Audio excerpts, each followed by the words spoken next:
All right. Good morning, Doug. It's only been a little over a week since we last spoke, but the whole world is shifting so fast now. Some of the topics I thought we might discuss, like CrowdStrike or the weird resignation of Biden, are almost old news now. They don't even matter. I mean, what do you think about how fast stuff is going now?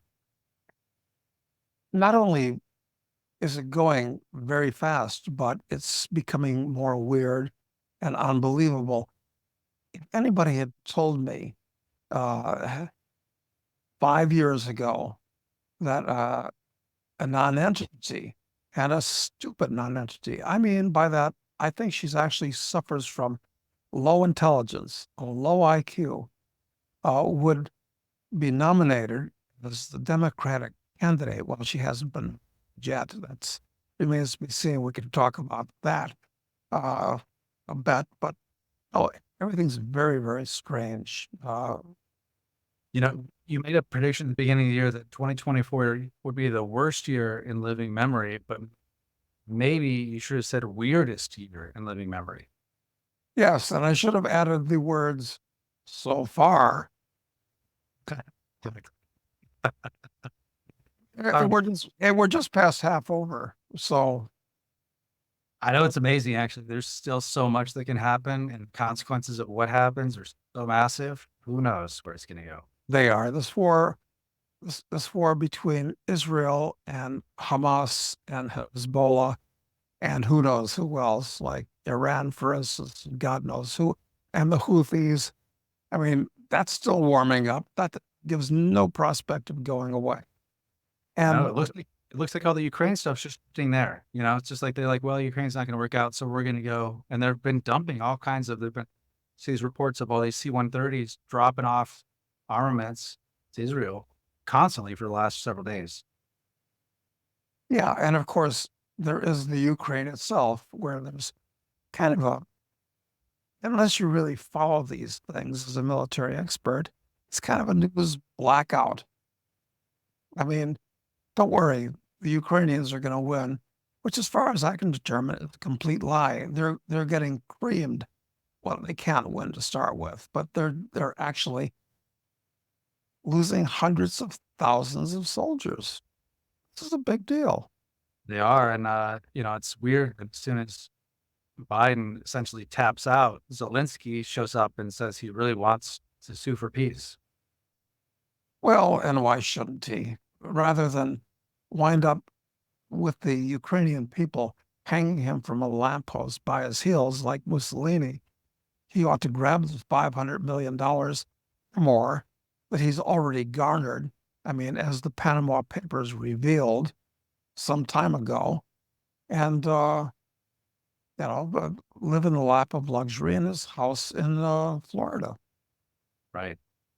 Yeah. I think everybody's planning a next strategy now that his sugar daddy at least is incapacitated. This is a strategy.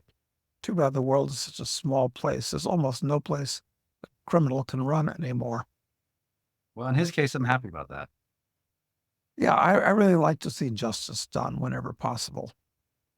Yeah, real criminals, but the real criminals don't tend to face justice in that way. Just Not un- if just they're not if they're in politics and they have a promotion machine in back of them to turn them from villains into heroes, or in some cases from heroes into villains, whatever suits. yeah. Well, one thing I want to talk about today is a lot of our viewers I know are really worried about technology. They see all the stuff that's happening with drones and they know about all the surveillance tech and they see everything that's happening and makes people technophobic, I guess. Now they're really afraid of it. But you made the case forever that technology is really the friend of the everyman. Yes, it really is. Although there's a caveat. The powers that be are always the first ones to get the technology. And so they use it to their advantage early on. But it usually doesn't take long for the technology to filter down to the average guy. And I think the classic example, the best example of that is gunpowder. Uh, it's the ruling classes got a hold of it first, and used it to cement themselves in place. But then, before you know it, uh, chemistry gets out and it's used to destroy the castle up on the hill.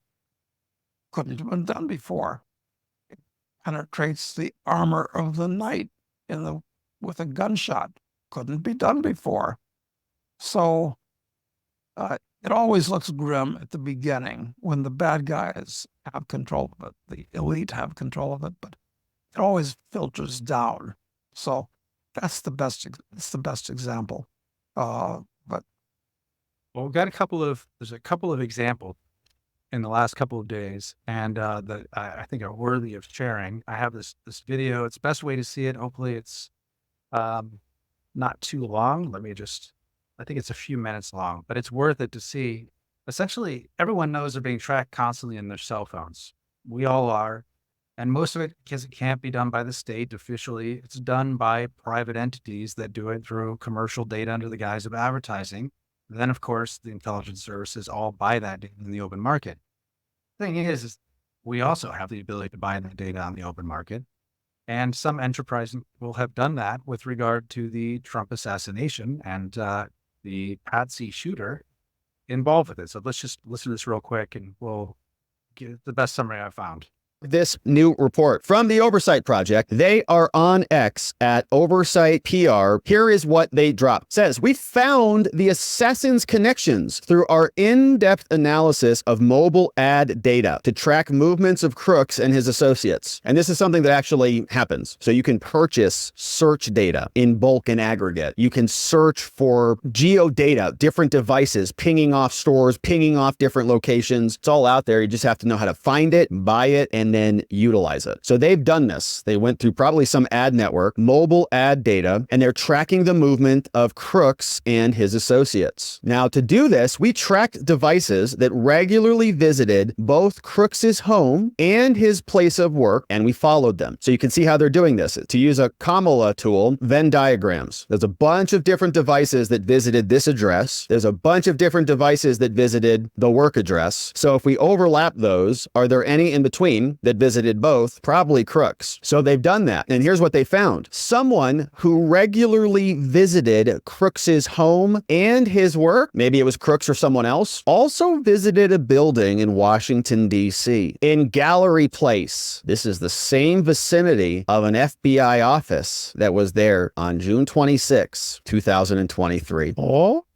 Oh, whose device is this? You see the Smithsonian's right here and these two little Gallery Place and this other circle hanging out in Washington, D.C. You know who else is there? Homeland Security. You know who else is there? Secret Service. Buildings all over the place. Very curious. Now, another device, so they found probably a different device, that it's linked to Crooks. So those two things in that Venn diagram, visited Plymouth, Massachusetts. So here's how the travel worked from our friends at Oversight. You see, they've got a bunch of pings at the Pittsburgh International Airport, and he's being pinged, right? Hit him with the Starbucks ad. Hit him with a whatever is in airports. You know, hit him with this ad. Hit him with this. You know how Facebook knows everything about you. It's because it knows where you are. So then from Pittsburgh, he goes to Boston on March 1st. He's hanging out all over Boston. He hops on this line. You can see him pinging over here to Plymouth. March 1st, he hops on this, takes an Uber down here to Plymouth. Then Hotel 1620 Plymouth Harbor. He's at the hotel for 3 days. Then he goes back over to Boston Airport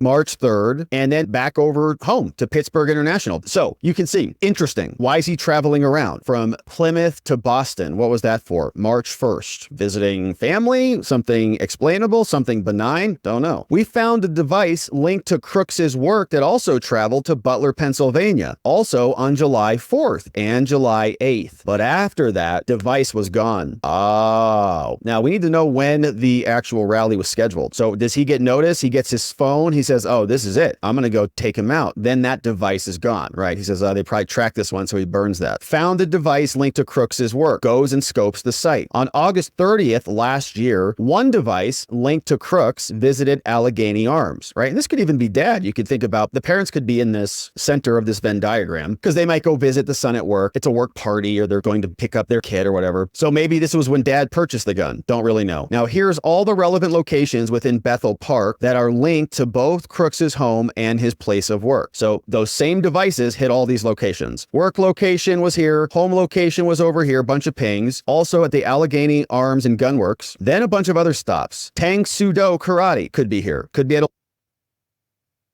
Anyway, though, did you know that they could do that? You could buy data like that, track people down? No, I didn't. It's more and more disturbing all the time.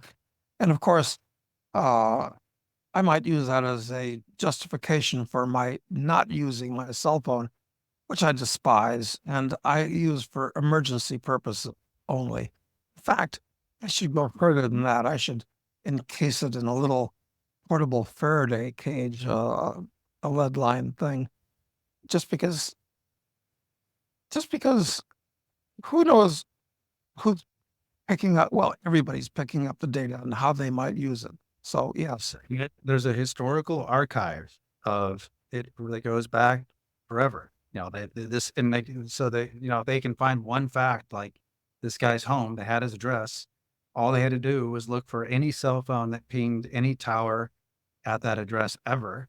And then they started just narrowing it down to ones that had, again, the Venn diagram thing. And it's pretty easy to put together. further proof that your cell phone is not your friend. At best, your cell phone is your frenemy. Yeah. And I think knowing that data can be used that way, and for this to be done so publicly like this, I think that'll encourage people to do the same thing. I'm certain they'll outlaw the sale of that data to people without a license or something, as it gets too commonly used. But it's very, very interesting. Yes, it makes sense. And of course, any excuse to have another license is bound to be taken advantage of these people. Exactly. In any event, the question comes up with this research this chap has done is that what is this 20-year-old kind of low-life guy, frankly, I mean, middle class best, with a dead-end job, what's he doing traveling around to Washington, D.C. and Boston, frankly? Yeah. I mean, it's very strange. It's very strange. And I think it just highlights the fact that there's way more going on here than the official story they really want you to believe about what happened. It's just an unwell kid who just took a shot. Well, perhaps the news cycle will drive on and we'll forget all about it. We've forgotten all about the really strange happenings in Las Vegas a couple of years ago where, what was it, 65 people were killed and 100 were injured? Something like that. Something on that order, right. And it had its day in the news cycle sun, and then it disappeared. And there was never a satisfactory answer. I mean, they make up some kind of narrative, but that's a lot of dead people. And they also make up there's like the tactic they use. FBI comes in, they lock down communications on it. You get no information about what's happening. They do regular updates that are all not informative whatsoever. They don't give you actually any real information because it's an ongoing investigation. The demand for information decreases over time, and then they start slow rolling out a narrative that you're just supposed to buy into. Yeah. My question is, why didn't they use the actors from NCIS Las Vegas to do an investigation? They would have gotten about Is there an right unsolved crime they have ever? It's really a continuing comedy. Well, anyway, I'm not sure we'll ever find out what the facts are, what really. No. But I love the idea that they're raising questions like this. And I think, somebody go back and look at all these other school shooters, and they could buy the old data on those, look at the homes of the people, and do the same sort of analysis on it, and see also if there are connections there between people who, because if that person, if my phone is associated with me and my home and work, I then go out to a bar, and then that, or whatever, and I meet with somebody there. There might be a certain number of phones that are in a certain radius with me. They can tell how long we were together, and then that phone goes back to the local FBI field office. That would be interesting. That data's all there. Yeah, just waiting to be used at the appropriate moment on the appropriate person. And you never know where the fickle finger might point. Yeah. So just one other real quick thing on tech. Just for fun, we had this whole thing with Biden and his resignation from the campaign, not from office, unfortunately. Um, I knew there's all this talk about the signature didn't match, so I just loaded it up into ChatGTP and I asked it to tell me what it thought. I explained to it that you're actually a handwriting expert. I need you to do a, forensic analysis on these signatures and let me know if this is real or fake. And it was great. And actually, this was the shorter version of what it gave me. It went through each of these 5 categories and explained the specific markings that were different, the pressure, things like that, all of that. And essentially, the conclusion of AI, at least, was that there was an 80% likelihood Biden's signature was fake. Now, most of us guessed that already, frankly, but it is nice to have this sort of confirmation and to use these tools in this way to have access to an expert, essentially, to look at it for me and tell me why it doesn't match up. Well, and of course, we don't know what to believe or what the actual sequence of events really is. But his resignation email was apparently quickly followed by a second email, which included Kamala as the person he's supporting. Must have forgotten that in his first well thought of email. Yeah, Jane asked me, she says, "Oh yeah, so he endorsed Kamala." I'm like, "No, I read his letter. He definitely did not." And I, just looked at the general news on CNN and you see that he endorsed her. So yeah, it was just a little tweet, a little afterthought, essentially. Well, and of course, the question is who really sends out his emails? I mean, he's not a high tech guy uh, composing these things by himself. He's got a team, and we've seen his PR team. There were about 20 of them. 17 of them were women, and one was a gay guy. I mean, this is who's doing these things. You don't know who's got control of this tweet account. This is the social media team. That's what I'm looking. It's a fun looking group. It is, I mean, very, very DEI compliant, though, I think. Oh, Lots of very much so. Yeah. I can imagine any one of those people sitting in their car screaming hysterically about something. There's been a spate of videos out where they have one of these kind of people going absolutely insane in the privacy of their car with the way the world's going.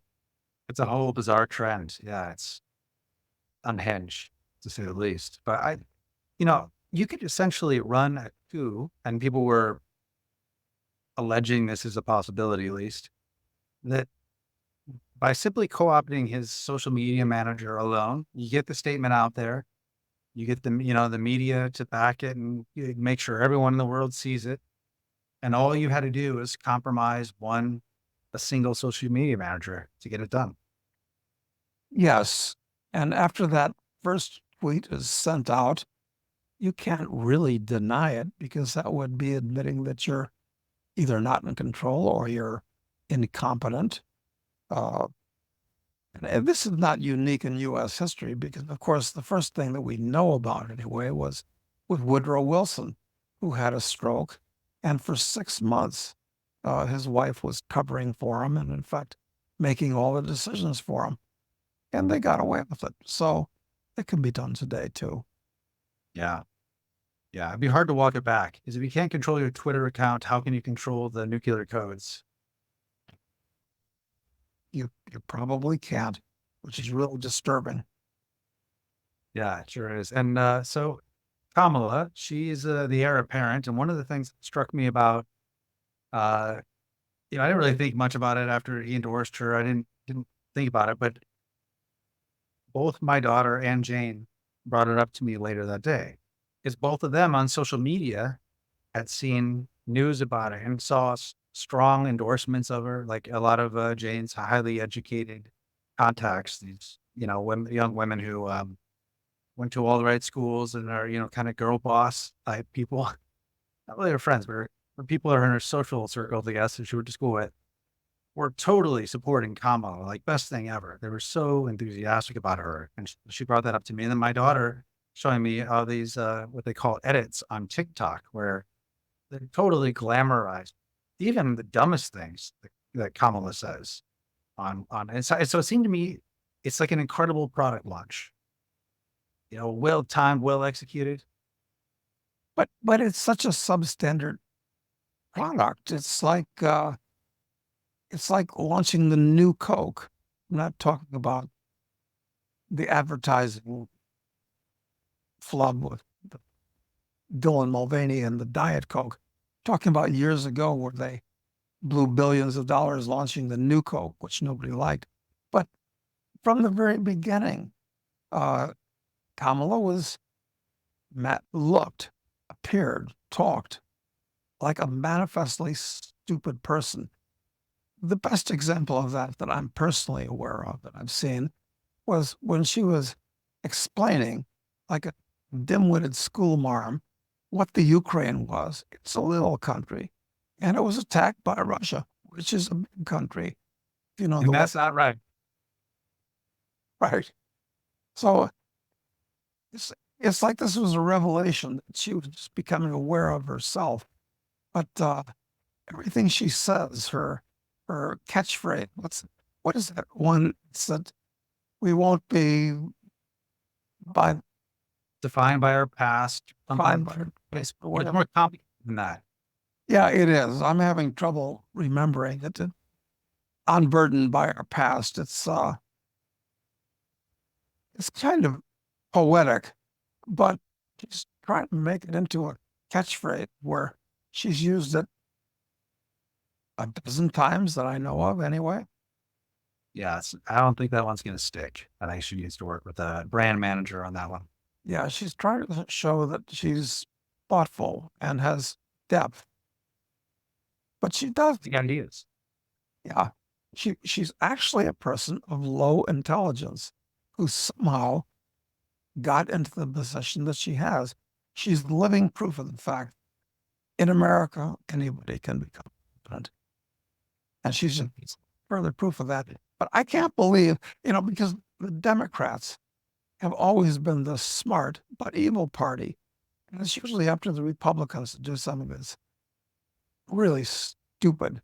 But why would the Democrats, have they painted themselves into a corner that they have to run Kamala? Anyway, I thought it was Hillary's turn. Yeah, I'm sure she agrees with. Yeah, I didn't think much of it and didn't think she had any real chance anyway. Like no one would take her seriously. But as I've seen this product roll out, it seems like they're behind her. Like I haven't seen this well coordinated, well executed product rollout since COVID.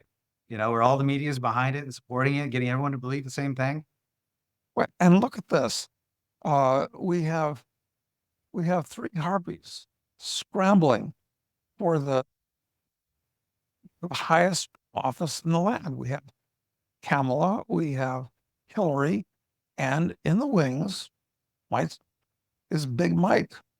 Is Big Mike a harpy? I'm not sure. Does he qualify? That's a good question. Yes. Would he really qualify? Very confusing. Yeah, it's all very confusing.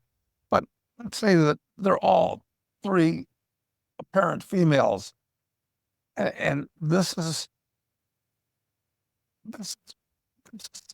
to be the Democratic candidate for president. I mean, it's bizarre. Women have taken over everything.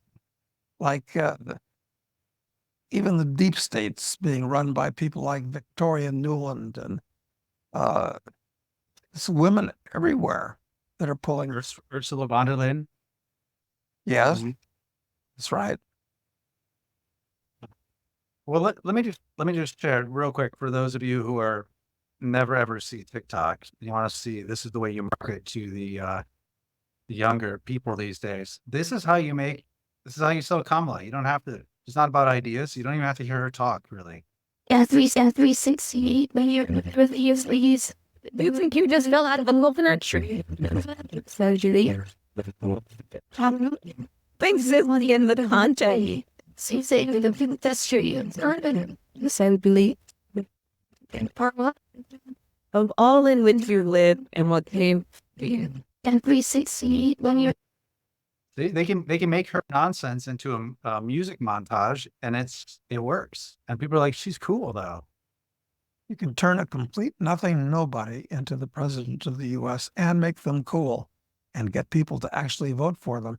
So in an article I wrote today for International Man, I was contemplating this type of thing. And it's hard to believe that they would actually run Kamala. I mean, she seems like the worst possible choice. But there she is. And what are the MAGA people going to do if through a massive PR campaign? I mean, after all, the Democrats have all of the media. They've got massive corporate support.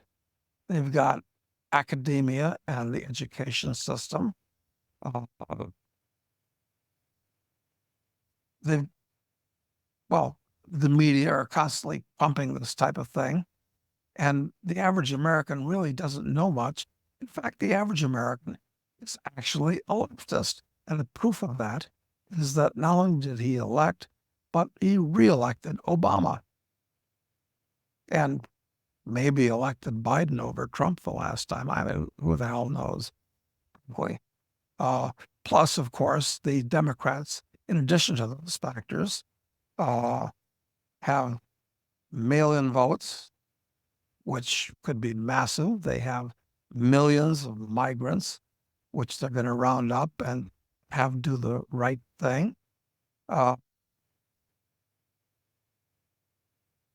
If they can get it so that the polls are close, then I think they can get it over the edge through the ground game. That's right. If there's enough media buzz making it sound credible that Kamala could have been elected and it isn't actually a steal, the question is, what are the MAGA people going to do? Because they are going to feel that the election was stolen. Now they're going to feel like, first you tried to assassinate our guy. Well, you stole the election. Then you tried to persecute our hero. Then you tried to kill him. And now you stole the election again. And it's worse than that, because this whole MAGA movement has taken on a more or less religious flavor. And Trump, with the average guy seeing that America, the idea of America is collapsing around his ears, Trump has become the savior. There's nobody else out there that is saying things that sound like he can save America. And when you assassinate the savior, you're asking for really big trouble. Right. And if, and if God's hand saved him, then he's meant for this. And for you to rob him, I mean, it has huge implications in people's minds. Yeah. So what's going to happen? God forbid that Kamala is designated at the convention and she wins, because her values and her beliefs, such as they are absolutely antithetical to anything that America stands for. I mean, she's an awful human being, as far as I can tell on a personal basis, but her beliefs are what's really dangerous. Well, I mean, had any kind of, if you're on the fence about her, you just have to look into the situation when she was head of the prosecutor's office or whatever in California, or I guess was she the attorney general? Yeah. And she violated a Supreme Court order in keeping people incarcerated so that they could fight wildfires in California. People who had served their time and were free, she kept them in prison for the good of the state. I mean, in violation of the Supreme Court order. I mean, this is the kind of person she is. And I presume they're mostly poor black men, in addition. Exactly. She doesn't care. She doesn't really see herself as a black woman. Not very black, No way. Well, So so anyway, I have no faith in the wisdom of the American voter, but still, there are certain limits. And when I was on a Zoom call with some guys the other day, one of them pointed out that you could get 8-1 odds that she would not be the Democratic candidate. 8-1. Wow, those are sweet odds. And today they've gone to 12-1. that's right. So we placed it just a little bit just to see ourselves. We each put $1,000 into it. As of right now, we're down about $75 each, $80 each. But yeah, this is what the odds are. So clearly, the betting market believes there's no doubt that she's going to be the one. But How stupid is the average American? I mean, I think even George Carlin find his imagination beggared by this. If only George was still around to comment on this. yeah, yeah. So we put a little bet in on this one, and I think it's a little bit instructive about why, because it's obviously the backing is clearly behind her right now, and if it were an even odds bet, we wouldn't put money on it. But your view on the way you look at speculation and the way you look at winning, like I think it applies to this bet you wanted to place with on against Kamala being the nominee. Can you explain more about that? Yeah, I think it's worth 12-1. Those are pretty sweet odds for such an unlikely person to win, especially when you have these other harpies flapping their wings in the near distance that also want the prize. And So that have a lot of power still. they Right. do. So it's a very good speculation, and I like high potential, high reward speculations. I always have to uh, bow my head and rationalize when I'm talking to serious financial people. Why do you play with these crappy little mining stocks, which have they aren't small caps. They aren't micro caps. They're not even nano caps. They're pico caps. That's how small they are. But it's an unnoticed market nobody pays attention to, that you can get anomalous odds. And just recently, I mean, I hate wind up. It sounds like I hate blowing my own horn. No, but these are good examples because they go right along with the situation with Kamala. Because when you asked me to place this bet last night, I was like, "Well, what is it? I don't know. I don't really think I think she's more likely to be it." But that's not the question. The question is, you're risking $1,000 for an upside of $12,000. That's the question. It's not an even odds. It changes the dynamics of the choice completely, and really applies to the stocks that you play in. It does. It does. And I might comment also that the average American cannot place a bet like this because it's illegal in the U.S. It's only if you're placing the bet from outside the U.S. that you can actually take advantage of an anomaly like this. I know, that's sad. The land of further proof that we live in the land of the free. Right, exactly, 100%. So we did a couple deals recently that have turned out so far extraordinarily well, and they had this sort of component to it. And one of them was a small copper miner in Zambia. Teeny weeny market caps. Massive copper deposit in the stable Central African country of Zambia, south of the Congo, north of Zimbabwe. What a great place to be. But tiny market cap, a real giant deposit. And so we did a private placement in that at 22 cents Canadian, not even US, Canadian dollars, which are only worth 72 cents on the dollar. And It's now trading at 59 cents. And for as a little thank you from the company, investors, or I should say speculators, because you can't invest in mining stocks like this, got a full 3-year warrant, which is just wonderful. And we followed that up with another company in the U.S. called Alaska Energy Minerals. And this was really anomalous, and it's a sign of how bad the market for junior mining stocks is.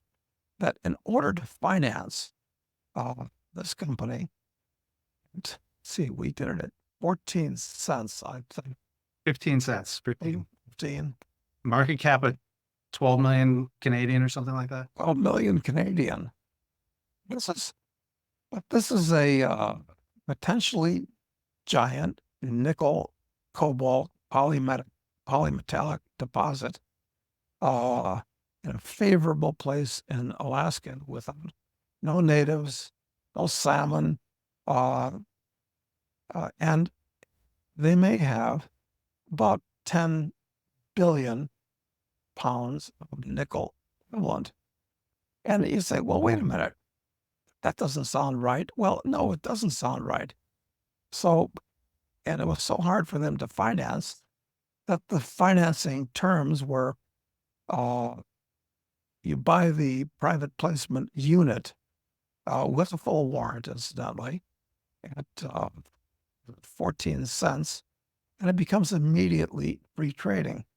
And after that happens, the stock runs from 14 cents to, I think it got as high as 35, and it's like 29 now, but it could be anywhere. So these crazy anomalies are out there.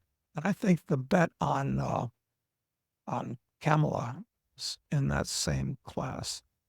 I mean, I think the average American voter is pretty stupid, but can they be so stupid that they'll actually make her the Democratic? Well, we'll find. Maybe we'll lose $1,000. Maybe we'll make 12,000. I think they're good odds. Exactly. And you got two strong political families that would love to be in that spot, either have total control over it, like maybe they have with Biden, or to actually have one of them in it directly. So yeah, it's a good shot. It's a good bet. And I think that's what we're trying to do with these stocks. So these private placements are only for our VIP subscribers. We make them available to them when we do them, and can participate if they want to participate or not. Ultimately, these stocks end up in our publication, Crisis Investing. So, we still talk about the stocks, but access to the private placements is just to the VIP group. So that's my little sales plug. If you're interested in deals like this, go to crisisinvesting.com and sign up. Yeah, and there's no guarantees about any of this type of thing. Maybe the next one's going to blow up in our face. It's quite possible. It's quite possible. But you're looking for these bets where the risk is relatively low and the payoff is massive. And that's, just like Kamala. Exactly. And just like in the past, it seems like the distant past now, but in past bull markets, there have been any number of these stocks that have gone 100 to 1, and a couple that I've actually been in went 1,000 to 1. Not over the course of a lifetime, but over the course of a 2 or 3 year cycle. It actually happens. I think it'll happen again. But famous last words. Well, we're seeing early signs of it, I think. I really do. But we'll see. Okay. Well, I think we'll leave it there for today, Doug, and we'll be back on Friday with questions from members of the file. And until then, have a good week. Yeah, and it's good to leave this particular session on a high note. Good news, Mercy. Some good things happening in the world. There are. Absolutely. All right. Thanks, Doug. Thanks, Matt.